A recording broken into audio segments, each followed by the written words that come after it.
Jason had a woman he liked when he was young. When she returned home after divorce, I was left forgotten in a heavy rain. That day, I borrowed an umbrella from a passing cleaner. Then I went to the airport and randomly bought the nearest flight. I thought it would be fine to go anywhere as long as there were no Jason and Monica. At 6 o'clock, Jason's car returned home. It was the servant who came out to greet him instead of his wife Vivian. Only then did Jason remember that because he was worried about Monica, he had forgotten to pick her up at the market. But it doesn't matter. His wife is gentle and never gets angry over such small matters. At 7 o'clock, the rain stopped. It was very dark, but Vivian still hadn't returned home. Jason began to feel inexplicably flustered. He called her 3 times. The first time there was no answer. For the second and third times, he couldn't get through anymore. That rainstorm came suddenly, and it seemed that the sky darkened in an instant. I ran somewhat in a sorry state to take shelter from the rain under the eaves by the roadside. Looking at the pouring rain all over the sky in a somewhat dazed way. An hour ago, Jason said he would come to pick me up and take me home. But now, there is still no sign of him. The girls taking shelter from the rain beside me were picked up one after another. Their boyfriends or husbands tilted their umbrellas over their heads as much as possible and took great care of them. I think Jason must be taking such great care to protect Monica at this moment too. The woman he liked when he was young. Later, they missed each other by some strange turn of events. I heard that she suffered a lot of grievances after marriage. In these 3 months of the divorce lawsuit, Monica's mother also passed away. Jason often lies awake at night worrying and sighing, and today is the day when Monica finally gets divorced successfully and returns home. In the morning, after Jason took a bath, he changed into a newly tailored suit. On the matching tie, there are light patterns of datura. After marriage, I took care of all his daily needs. But that tie was not bought by me. The rain was falling ceaselessly, as lively as frying beans. But my heart seemed to suddenly become quiet. Auntie. I smiled and waved to the passing cleaner. I exchanged the newly bought seafood for the old umbrella in the aunt's hand. Seeing her extremely happy, I couldn't help but curve up the corners of my mouth. The umbrella is very old, but it can keep out wind and rain. It is better than the man who never comes. I walked out of the market and casually hailed a taxi by the roadside. When I arrived at the airport, I realized that I didn't have a place to go. I only have one grandma left. But if I go to find her, the old lady will know that I must have been wronged. In the end, I randomly bought the nearest flight. I thought it would be good to go anywhere as long as there were no Jason and Monica. Just before boarding the plane, my phone suddenly rang. The call was from Jason. I thought about it and didn't answer. When the ringtone stopped, I put his number on the blacklist. Jason returned home at 6 o'clock. When the car came to a stop, only the servant came to greet him. He paused. After taking off his coat, instead of handing it to the servant, he draped it over his arm. Where's my wife? Madam hasn't come back yet. Jason's steps stopped. Only then did he remember that Vivian had gone to the market on a whim to buy live seafood. He had said he would pick her up and go home together. But Monica fainted from crying in front of her mother's grave. In his haste to send Monica to the hospital, he forgot about picking her up. Jason glanced at the pouring rain outside. A vague sense of guilt welled up in his heart. Would Vivian be angry? But as soon as this thought surfaced, Jason shook his head with a smile. He had never seen a person with a softer and more generous temperament than his wife. She would never get angry over such a small matter. Sir, I see that you got caught in the rain. You'd better go upstairs and take a hot bath quickly. The servant reminded in a low voice. Jason nodded. When my wife comes back, tell her I'm upstairs. He went upstairs and took a hot bath. But somehow, even taking this bath made him feel a bit restless. Coming out of the bathroom, he felt a bit stuffy in his nose. When he wanted to take a cold medicine, he couldn't find the medicine box. Jason looked at his watch. It was almost 7 o'clock, and Vivian still hadn't returned. The rain outside seemed to have stopped, but the sky was even darker. He took out his mobile phone and called Vivian. The ringtone rang for a long time, but no one answered until it finally hung up by itself. Jason frowned. This was an unprecedented phenomenon. Vivian would never miss his call. Perhaps there was a traffic jam due to the heavy rain and a small accident on the road? Jason felt his heart suddenly tighten. He quickly made a second call. But the phone that could still be reached just now couldn't be connected. His eyebrows furrowed even deeper, and his expression gradually turned cold. But he still patiently made a third call. Still unable to get through. He stood there holding his mobile phone for a long time. Then he casually searched on the internet. Oh, it turned out that in his situation, he had been put on the blacklist by the other party. Jason suddenly laughed in anger. He felt that he should take back the words, I have never seen a person with a softer and more generous temperament than his wife. When the plane landed in that strange city, it was already late at night. As the signal was restored, new messages came in one after another on my phone. I noticed that several text messages had been sent from an unfamiliar number. Hello, Vivian. I'm Monica. I heard that you and Jason are angry and having a tiff because of me and you haven't come home yet. I'm very worried and sorry. I think I need to explain to you about me and Jason. He did like me, but that was all when we were kids. Jason has always called me elder sister, and I also regarded him as a younger brother. Because of me, there is a rift between you two. This is really not what I want to see. No one wants Jason to be happy more than I do. Vivian, after receiving my text message, can you call Jason back? Or at least, let us know that you are safe. I found it very ridiculous. If they are very worried about my safety, there are countless ways. With Jason's family background, it is extremely easy to find my identity information. But after I left home, it wasn't the police who looked for me first. It was Monica. I am really sick and tired of it. Monica will soon know about any little disturbance in my life. I didn't reply, but Monica was very persistent and she called me. I pressed answer. There was silence at the other end of the phone. After a moment, suddenly there was a very low laugh. Then Monica's voice came, "It turns out that you are not as good as Jason said. You are really patient. It took 3 years before you started making a fuss, Vivian." Monica suddenly called my name. "Since you are willing to vacate your position on your own initiative, I will ask Jason to give you more alimony." I smiled. Monica has been divorced once and has gone through a difficult divorce lawsuit. Presumably you are very experienced. Then I'll leave it to you. If I get a lot of money, I'll invite Monica for coffee. After saying that, I directly hung up the phone. Then I blacklisted the number and set up interception for all unfamiliar calls. On the 3rd day since Vivian left home, Jason made a call to her grandma who was thousands of miles away. After some small talk, he tentatively said, "Grandma, Vivian said a few days ago that she wanted to go back and see you." "No need to come back. I'm fine. It's such a long way. Don't go through the trouble." Jason held his phone tightly. On the huge terrace, he could see the setting sun in the west. And his heart seemed to sink little by little along with that sun. He knew that Vivian only had this one relative left. So he naturally thought that she must be sulking with him and had temporarily gone back to her grandma. But she hadn't gone there. So, where had Vivian been these days? He turned around and saw that familiar dressing table at a glance. The dressing table was as clean as ever, but her comb hadn't been put away in time. He walked over and picked it up. There were a few long hairs tangled on the comb. Vivian's hair was very good and very black. She had never had it permed or dyed. He held that comb, lost in deep thought and a trance. Monica's call came for the second time before he came to his senses. "Jason, I just passed by your garden and saw that the roses have all withered." Monica's gentle voice came, "Let the gardener clean it up. It's very ugly." "No need." For the first time, he directly refused Monica. Monica was obviously stunned for a moment, but soon said again, "Jason, are you angry?" "Yes. This is your and Vivian's home. Naturally, you are in charge." There was a sob in Monica's trailing voice. Jason's heart softened again. "I didn't mean that, sister. Is there still no news of Vivian?" "No, it's all my fault. I shouldn't have come back," Monica cried softly. Jason listened to that faint crying and for some reason felt a little impatient. Vivian seldom cried. Only on the night of their wedding, because of the pain, she cried in his arms for a while. And in the first year of their marriage, he missed her birthday. It seemed that at that time, because Monica's husband was violent and he was too worried, he went abroad overnight. Jason was inexplicably a little annoyed. In 3 years of marriage, he had never known that Vivian had such a stubborn and willful side. He walked to the bed and sat down. After thinking for a long time, he still decided to call Vivian's only good friend. The friend was very surprised and said that she hadn't received a call from her. Vivian hadn't gone to her city either. When Jason hung up the phone, his hand was trembling a little. He lit a cigarette but didn't smoke it. Vivian was a bit of a neat freak.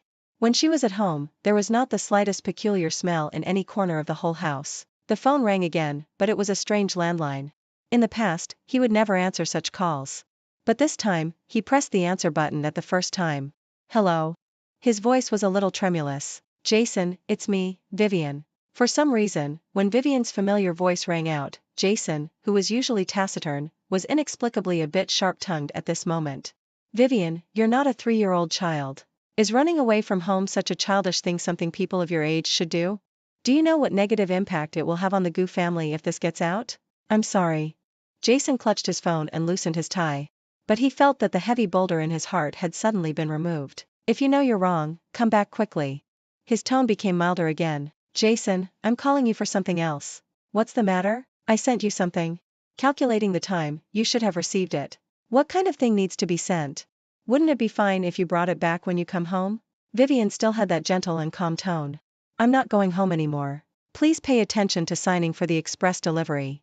If there is no objection after reading it, please sign it. I will call you again in 2 days. This phone is borrowed from someone else. Don't call again. I won't be able to answer it. Vivian, what do you mean? Jason only felt that his heart, which had just relaxed a bit, suddenly tightened again. Jason didn't speak. Vivian didn't speak either, seemingly politely waiting for his reply. Where are you now?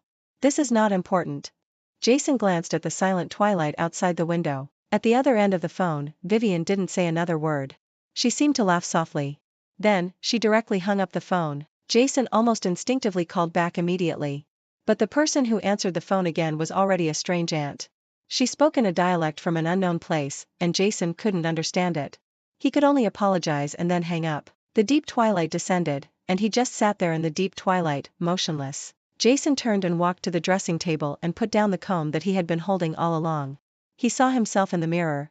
His brows were tightly furrowed, and there was a cloud of anger in his eyes. Jason quickly returned to his usual expressionless face.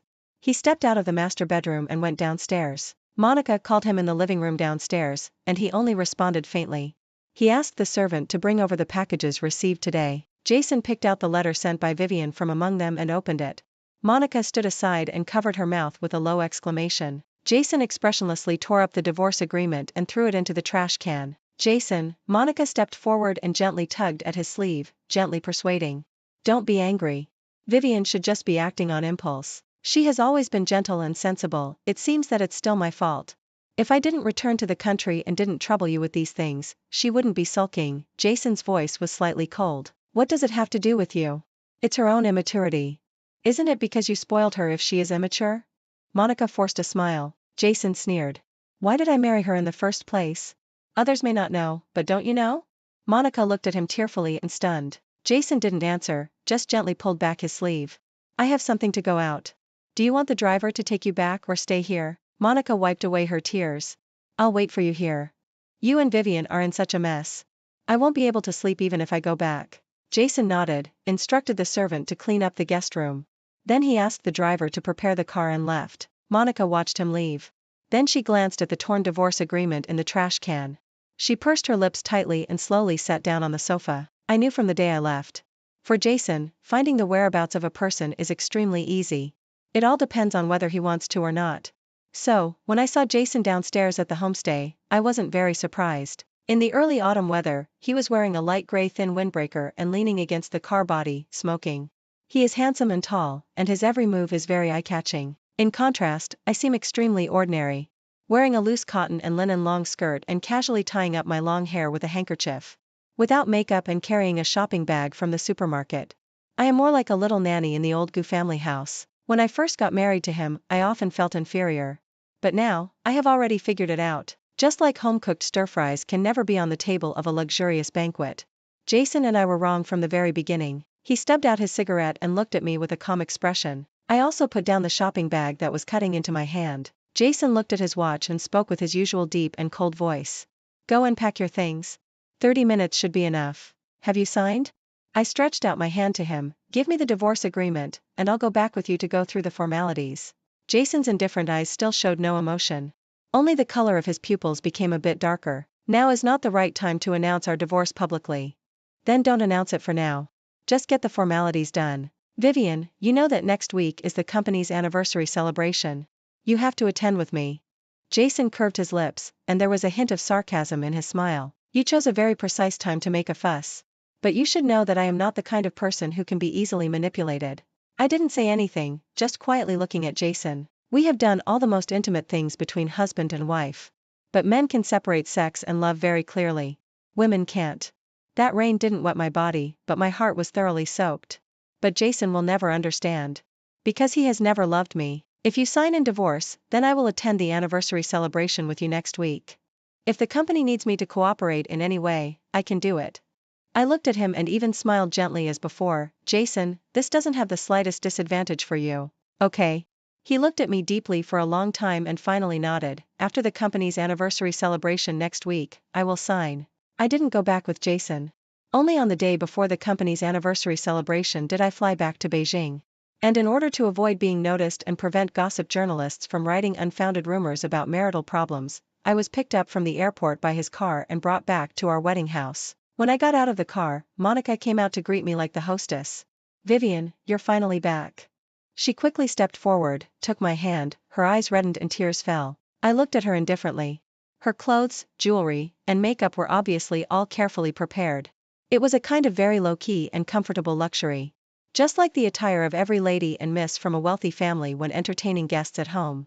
I didn't say anything, just pulled my hand out. Monica had very beautiful nails. There was a gemstone ring and a diamond ring on her fair finger. But I had nothing on my hand. The wedding ring was taken off long ago. There was even a thin callus on the palm. When I first learned of Monica's existence, I was still stupidly secretly comparing myself with her in my heart. But now, no matter how beautiful and graceful she is, there is not the slightest ripple in my heart. I didn't look at her again and didn't answer. I carried the bag and walked forward, bypassing her. Monica bit her lip in embarrassment. The servant came forward to take it. "Madam, let me carry it." I avoided with a smile. "No need." The servant didn't dare to say more and looked at Jason with some difficulty. "Let her be." Jason withdrew his gaze and walked towards the main building. But I didn't go back to the main building with him. Instead, I went to the annex building for entertaining guests. "Vivian." Jason was finally angered. Perhaps it was because in front of a bunch of servants, what I did really made him and Monica embarrassed. I didn't stop and didn't answer.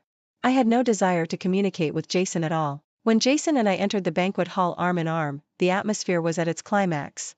He was like a gentle and considerate husband, and I, as always, was a gentle and virtuous wife praised by everyone.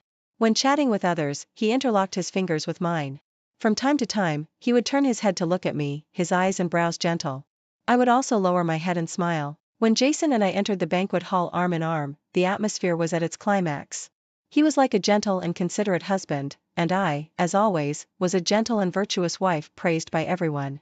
When chatting with others, he interlocked his fingers with mine. From time to time, he would turn his head to look at me, his eyes and brows gentle. I would also lower my head and smile, but in the past, that smile was sincere shyness and joy. Now it has put on a mask. I loathe such myself and despise such him. I just hope it will end sooner. But in the past, that smile was sincere shyness and joy. Now it has put on a mask. I loathe such myself and despise such him. I just hope it will end sooner. But at the end of the dinner, there was a plate of sashimi in front of me. A faint fishy smell came to my nose, and suddenly my stomach churned. I got up in a flustered manner and quickly went to the bathroom and vomited until I was dizzy. When I opened my eyes again, I was already in the hospital. Many people from the Gu family had come. Jason was sitting by my bedside. He held my hand and there was a rare joy on his face. "Vivian, do you know that you are pregnant?" When I opened my eyes again, I was already in the hospital. Many people from the Gu family had come. Jason was sitting by my bedside. He held my hand and there was a rare joy on his face. "Vivian, do you know that you are pregnant? It's just 45 days old." His voice was low and gentle, as tender as if he was afraid of scaring me. At that moment, I suddenly felt a little dazed. 3 years had passed in a flash, and there were only a few such times. And in 3 years, the number of times he met Monica was also extremely few. But every time, he was extremely gentle. "Grandma already knows about your pregnancy." He held my hand, and the smile on his lips was also gentle. "I have already asked someone to pick up the old lady. She is extremely happy." She was so excited on the phone that she cried. Lying on the bed, I suddenly shed tears too. Not having a child in 3 years after marriage was a worry for Grandma. But Grandma never knew that I didn't get pregnant because Jason said he didn't want a child. He had been very careful about contraception. But why is he so happy now? After the Gu family left, the ward became quiet. Jason brought me water. "Don't mention divorce again. Take good care of your body and have a peaceful pregnancy." I pushed away that cup of warm water.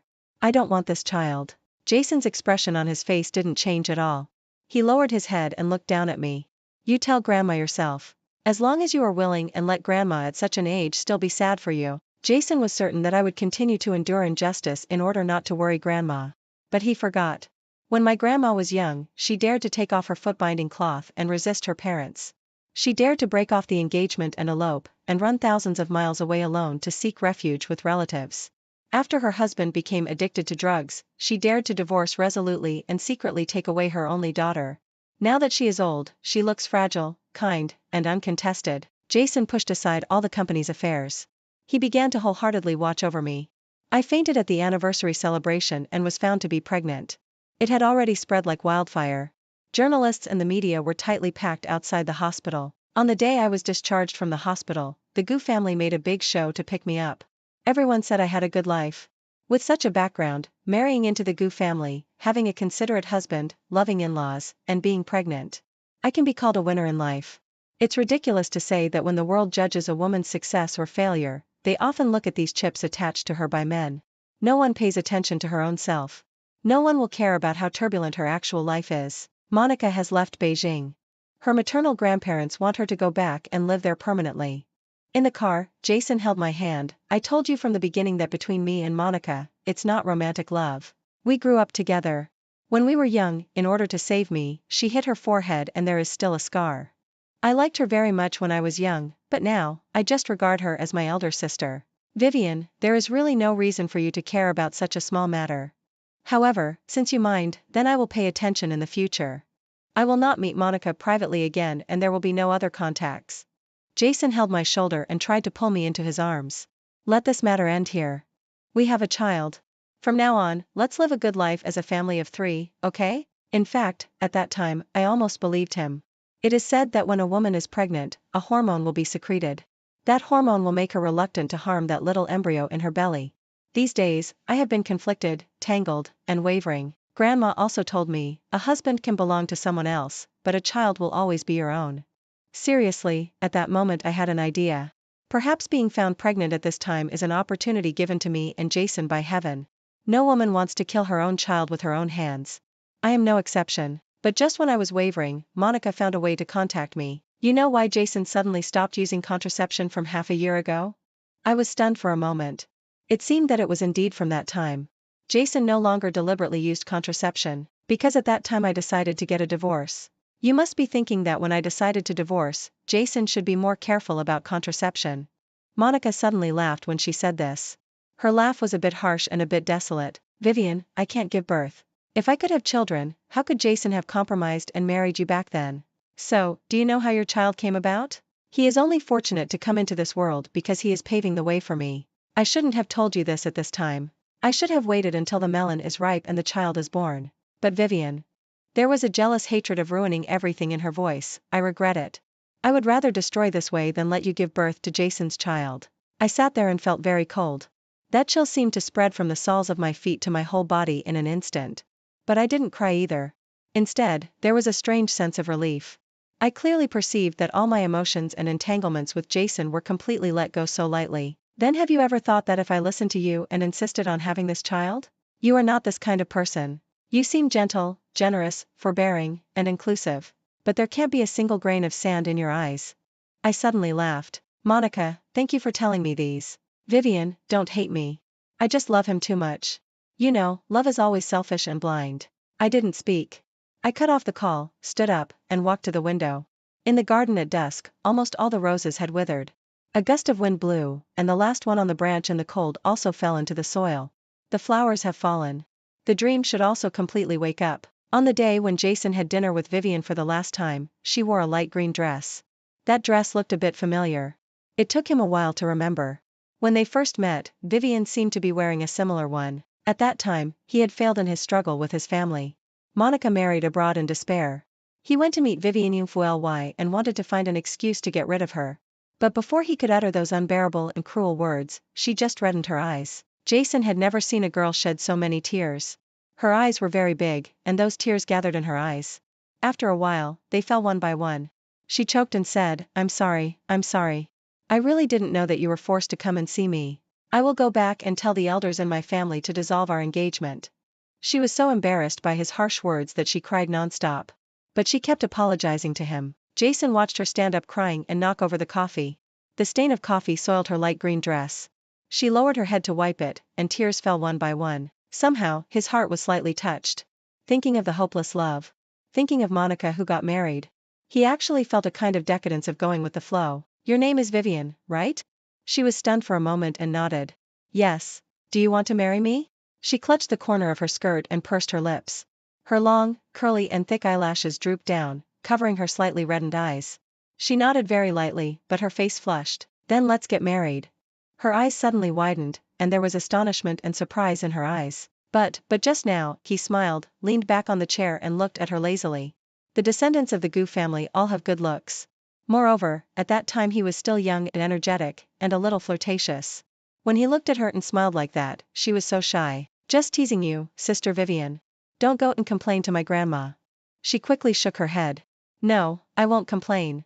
After saying that, her earlobes were completely red, and she didn't dare to look at him again. After the date, he sent her home. When getting out of the car, he took her hand. 3 months later, they got engaged. 7 months later, she married him. And now, she has been married to him for 3 years. There is their child in her belly. Jason felt a very strange emotion surging in his heart. This child came as expected within his plan. He should be happy. But that happiness seemed to have other meanings. These days, he couldn't help thinking from time to time. Will the child be a boy or a girl? Of course, it's best to be a boy. But if it's a girl who looks a lot like Vivian, it should be good too. But why would he hope that the child looks like Vivian? His original plan was that this child would call Monica Mom in the future. Jason vaguely felt that some things seemed to be getting out of control. But he actually didn't want to rein in at the brink. He inexplicably wanted to lose control completely. That dinner was cooked by Vivian herself. She didn't have morning sickness that day and was in good spirits. So he let her do as she pleased. She even accompanied him and drank a little fruit wine that was harmless to pregnant women. When he was slightly drunk, he felt that Vivian seemed extraordinarily beautiful. Did you put on makeup? Just a very light touch. The color of your lipstick is very beautiful. Thank you. She smiled with slightly curved eyes. He also smiled. He stood up and walked behind her, placing his hands on the armrests of the chair beside her. Jason lowered his head, and his tall nose brushed against her thick sideburns. It was an intimate and charming scene. Shall I ask the servant to move your things back to the master bedroom? She didn't nod, but she didn't shake her head either. She just picked up her glass and clinked it with his again. Later, he took her for a walk in the garden. The moon was bright and the stars were sparse, and there was a layer of slightly withered rose petals on the lawn. She was very quiet along the way. Only the early autumn wind blew the hem of her long skirt. Jason followed behind her and suddenly felt a bit drunk. He felt that the scene looked very peaceful and beautiful. Later, he couldn't remember clearly whether she went back to the master bedroom. He slept very deeply and for a long time. When he woke up, it was already noon the next day. He turned over and subconsciously reached out to the side of the bed. Vivian. The hangover made his head hurt a little. He barely managed to sit up. The bedroom was empty. There was only one pillow on the big bed. She didn't come to live here last night, and Jason didn't know at that time. Not just last night. From now on, day and night, Vivian will never come back here again. When I came out after the surgery, Grandma was waiting outside to pick me up and leave the hospital. I was wrapped in a thick coat, but I was still shivering with cold. Grandma put the warm water bag on my lower abdomen and held my hand tightly. Her body was a bit stooped and her legs were bent. But her hand was still very warm and strong. It seemed to give me great courage to move forward. I told the Gu family back then that we don't want any repayment of kindness. I leaned on Grandma's shoulder and acted spoiled. If you feel sorry for me, then make a bowl of egg custard for me. I haven't had Grandma's egg custard for a long time. When we reached the hospital entrance, I saw Jason's car. He got out of the car, his face was cold and stern, and the corners of his lips were tightly pursed. Grandma subconsciously wanted to protect me behind her. But I gently shook my head. Jason strode up to me and reached out to hold my shoulder. Vivian, where's the child? I had an abortion. How dare you, Vivian? He held my shoulder and his fingers gradually exerted more force. I saw his pale and livid face. There was anger and pain churning in his eyes. I pried off his fingers one by one. Please sign quickly and complete the divorce procedures. I won't divorce you. Jason's voice was deep and cold, word by word. Then let's go to court. If you want to make a big deal out of it. Turning what was once a so-called beautiful story into a joke after dinner. I smiled indifferently. Then I'll accompany you. Jason still wanted to say something. But his phone suddenly rang. I vaguely heard Monica's name again. Then his expression changed. I know. I'll go there immediately. He answered in an urgent tone. After hanging up the phone, he looked at me again. Vivian, wait for me to come back. Let's have a good talk. But I didn't wait for him to come back and talk to him. I directly went to find Mrs. Gu. I didn't hide anything and didn't add any embellishments. I just repeated those words that Monica said verbatim. Mrs. Gu is a very decisive woman. Just like when she broke up the lovers neatly back then and forced Monica to marry far away. Now she takes action again. Jason and I quickly ended our legal marital relationship. And Monica, under Mrs. Gu's thunderous methods, the Shu family couldn't withstand the pressure and started forcing her to marry again. I heard that she even tried to commit suicide. Jason stayed by her side in the hospital for a day and a night. I also heard that Jason was determined to marry Monica. Mrs. Gu was so angry that she gave him 2 slaps and wanted to drive him out of the Gu family. But all of this has nothing to do with me anymore. I followed Grandma back to the small county thousands of miles away. I renovated and took care of Grandma's small yard again. I plan to plant roses all over the yard in the spring of next year. When I got out of the small confinement period, Jason suddenly came looking for me. Grandma didn't open the yard door. He stayed outside for a long time and didn't leave until early in the morning, and the next morning, when I went out to get milk, I saw him again. In the early winter weather, he was only wearing a thin coat, while I was wrapped in one of Grandma's cotton robes because I was very afraid of the cold. Neighbors looked at him curiously and stopped in their tracks. After all, in our small county, it's rare to see such a handsome and wealthy man. But I only took one look at him and then shifted my gaze. Jason didn't speak either, but he followed me all the way. After I got the milk, I bought breakfast and turned back. He also followed me all the way until I reached the yard gate. Vivian. He finally spoke and called my name. I didn't stop. I pushed open the yard door and went in. I turned around and was about to close it. Jason took a step forward and reached out to block it. Vivian, Monica is going to get married next spring. When I grew up, it seemed that I had never lost my temper with anyone. I didn't even have an argument with anyone. But this time, I suddenly took action. The warm milk was splashed on his face. His extremely expensive coat and the cashmere sweater inside were all soiled. He was a bit stunned and frowned tightly. Vivian. Jason, if the person she is going to marry next spring is you, then I still respect you as a man. But now it seems that you don't love her that much either. After all, giving up the identity of the heir of the Gu family, you can marry her. And you can't bear to. Vivian's words were only half right. He really didn't love Monica that much. But it wasn't because he couldn't bear to give up the so-called heir status. He just really, already, no longer liked her as much as he did when he was young. After Vivian got pregnant, Jason actually thought about it. The 3 of them, a family of 3, would live well. That once dirty and despicable thought would be buried in his heart forever. Because of pity and affection, he crossed that line with Monica late at night in a foreign country. And on an impulse, he gave Monica a promise about a child and marriage. But in fact, he regretted it very early, but Monica told Vivian. Then, without hesitation, she got rid of that child. And at the moment when he learned that the child was gone, there was only one thought in Jason's heart. That was, he couldn't keep Vivian anymore. Just like the roses, once they fall, they fall. But Vivian was everywhere in their wedding house. The servants would often blurt out things like what the madam is like, what the madam likes, what if the madam knew. And there was himself. Every time he returned home at 6 o'clock. Clearly knowing that that person had already left, he still hoped that it was her who would come out to greet him. He once thought that Vivian was a cup of bland, always warm water at a constant temperature of 45 degrees. An unimportant existence. But how can people live without water? He would often think of that last dinner they had. The way she looked after drinking a little fruit wine. The color of the lipstick she wore that day was very beautiful. He would often think that if later when they were taking a walk, he went to hold her hand. If he hugged her from behind. If he gently called out, "Wife." Would she soften her heart and give him another chance? He would also often think that if he hadn't forgotten to pick her up that day in the heavy rain. If he appeared in front of her in time. Would the ending of the story be completely rewritten? But talking about these again has no meaning at all. He could only tell himself to look forward. Vivian is still single. Vivian has rejected many men who pursued her. After all, Vivian loved him very much back then. He would always go to her place 2 or 3 times a year. But when he went to look for her for the 9th time, the same story played out again. But the male lead in that story was no longer him. The rain was very heavy that day, just like the time he forgot to pick her up. But this time, the male lead didn't make the same mistake as him. In the pouring rain, the man's car stopped steadily in the rain. Vivian was standing under the eaves to take shelter from the rain. When she saw the car coming, she wanted to run over and get in. But the man waved his hand repeatedly to stop her. First, he got out of the car in the rain and got soaked through to get an umbrella. Then he quickly walked up to her. The umbrella he opened was almost all tilted towards her, protecting her and getting into the car first. It was actually a very short distance, only 2 or 3 steps. But the man couldn't bear for her to get even a little bit of rain. He would rather get soaked through himself. Jason just sat in the car like that, staring blankly at that scene. The windshield wipers swung back and forth quickly. The whole world was almost swallowed up by the heavy rain. The car carrying Vivian sped away and was gone forever. And that heavy rain years ago. The heavy rain when he forgot Vivian. But after a long time, it poured down on him like a downpour. Jason smiled bleakly. He started the car and turned it around.